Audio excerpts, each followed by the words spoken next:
Dengue के आंकड़े ग्वालियर में कम होने का नाम नहीं ले रहे हैं। ग्वालियर में अब डेंगू डराने लगा है। 24 घंटे में 38 नए मरीज सामने आए हैं। मरीजों का आंकड़ा 500 के पार हो चुका है। जीआरएमसी की जांच रिपोर्ट में पुष्टि हुई है। तो 500 के पार हो गया है आंकड़ा। डेंगू लगातार ग्वालियर में कहर बरपा रहा है। पहले केसेस 1 या 2 रोजाना मिल रहे थे, लेकिन अब यह आंकड़ा 50 के पार जा रहा है और कुल मरीजों का आंकड़ा 500 के भी पार पहुंच गया है ग्वालियर में।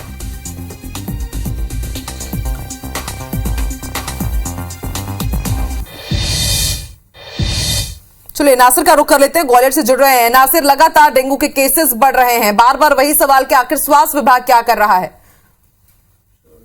बात है, स्वास्थ्य विभाग पर और प्रशासन पर, नगर निगम पर लगातार सवाल उठेंगे, क्योंकि जब इतनी बड़ी संख्या में डेंगू पॉजिटिव मरीजों की संख्या मिलेगी, क्योंकि अब आंकड़ा 500 के पार पहुंच गया और जैसा कि जयरोग अस्पताल की हर ओपीडी में आने वाला हर तीसरा व्यक्ति अगर बुखार से पीड़ित है तो वो डेंगू का पीड़ित है। तो ये सबसे बड़ा सवाल है और सबसे ज्यादा जो इसका शिकार हो रहे हैं वो मासूम बच्चे हो रहे हैं, यानी कि ये सबसे बड़ा सवाल है। और ऐसे में उनकी प्लेट्स रेट जो गिर रही है तो उसको लेकर बड़ा चिंता का विषय है। लेकिन जिस तरह का जो इंतजाम नगर निगम को, प्रशासन को, निगम को करना चाहिए तो वो शायद नहीं कर पा रहे, जिसके चलते लगातार जो आंकड़ा है बहुत तेजी से बढ़ रहा है। क्योंकि जैसा भी अगर लार्वा मिलता है डेंगू का तो उसको नष्ट करने का काम किया जाना चाहिए, फॉगिंग का काम किया जाना चाहिए, लेकिन वो काम शायद नहीं किया जा रहा है नगर निगम के द्वारा, ना ही स्वास्थ्य विभाग के द्वारा। ऐसे में लगातार जो डेंगू के जो मच्छर है वो गलियों में पनप रहे हैं और लगातार वो अपना शिकार वहां के रहने वाले लोगों को, मासूम बच्चों को बना रहे। तो ऐसे में एक बड़ी संख्या में डेंगू पॉजिटिव मरीज निकल कर सामने आ रहे हैं। आंकड़ा बेहद बड़ा ये आंकड़ा है और ऐसे में जो बेमौसम बरसात हुई है उसके बाद ये आंकड़ा बढ़ रहा है, क्योंकि कहा यही जाता है कि नवंबर तक, अक्टूबर एंड तक ही डेंगू के केसेस नहीं आते हैं, लेकिन ग्वालियर में इस बार अलग ही मामले सामने आ रहे हैं।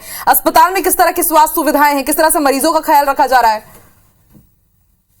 देखिए, अस्पताल में जैसे ही कोई मरीज आ रहा है, क्योंकि ग्वालियर चंबल संभाग का एक सबसे बड़ा अस्पताल है और ऐसे में जो जीआरएमसी लैब है, यानी कि गजरा राजा मेडिकल कॉलेज की लैब है, यहाँ पर उनकी टेस्टिंग की जा रही है। लेकिन सबसे बड़ा सवाल यही है कि अगर जयरोग अस्पताल में कोई भी व्यक्ति ओपीडी में बुखार से पीड़ित होता हुआ आता है तो हर तीसरा व्यक्ति कहीं ना कहीं डेंगू से पीड़ित नजर आता है। हालांकि स्वास्थ्य विभाग काम कर रहा है, यानी कि जो अस्पताल है वो उनको मरीजों को एडमिट करने का काम कर रहा है, उनका उपचार करने का काम कर रहा है, लेकिन जो काम स्वास्थ्य विभाग को बहुत पहले कर देना चाहिए, नगर निगम को बहुत पहले फॉगिंग कर देना चाहिए, वो शायद नहीं की गई है, जिसके चलते अभी भी जो डेंगू का जो मच्छर है वो फैला हुआ है, लगातार अपना डेंगू से कहर बरपा रहा है। और इसके चलते जो आंकड़ा है दिग्गजों का गढ़ है ग्वालियर, और अगर दिग्गजों के गढ़ में ही स्वास्थ्य विभाग, निगम प्रशासन ठीक से काम नहीं कर रहा है, फॉगिंग नहीं कर रहा है, तो दूसरे शहरों में किस तरह की स्थिति होगी ये भी अंदाजा लगाया जा सकता है। शुक्रिया नासिर पूरी जानकारी के लिए।